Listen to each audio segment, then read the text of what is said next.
উত্তরের জেলা ঠাকুরগাঁওয়ে ভুট্টা, মরিচ সহ বিভিন্ন শাকসবজির ব্যাপক উৎপাদন হয়ে থাকে, যা স্থানীয় চাহিদা মিটিয়ে দেশের বিভিন্ন জেলায় সরবরাহ করা হয়।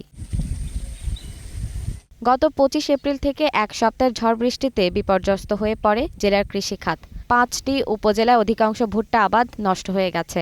রোদ না থাকায় মাঠে নষ্ট হচ্ছে কাঁচা পাকা মরিচ, জমে থাকা পানিতে নষ্ট হচ্ছে মিষ্টি কুমড়ার ক্ষেত। মরিচ শুকাইতে পারছি না, তাহলে মরিচ কি করব এটা নিয়ে খুব টেনশন করতেছি। মরিচের দাম তো এইভাবে কমে যাবে।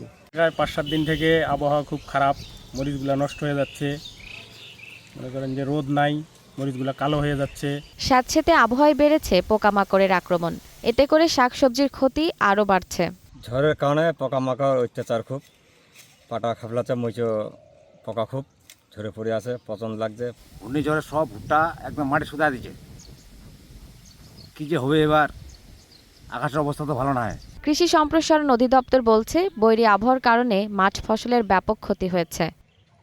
ঝড় এবং বৃষ্টির কারণে আমাদের ঠাকুরগাঁও জেলায় আমাদের মাঠ ফসলের বেশ কিছু ক্ষতি হয়েছে। আমরা আমাদের মাঠ ফসলের মধ্যে অন্যতম এখন যে ভুট্টা, এইটাই সব থেকে বেশি ক্ষতি হয়েছে। আরেকটি প্রধান ফসল মরিচ কৃষকদের, এটা ক্ষতিগ্রস্ত হয়েছে। এই ক্ষতি নিরূপণ করতেছি আমরা মাঠ পর্যায়ে, আমরা সবাই কর্মরত আছি।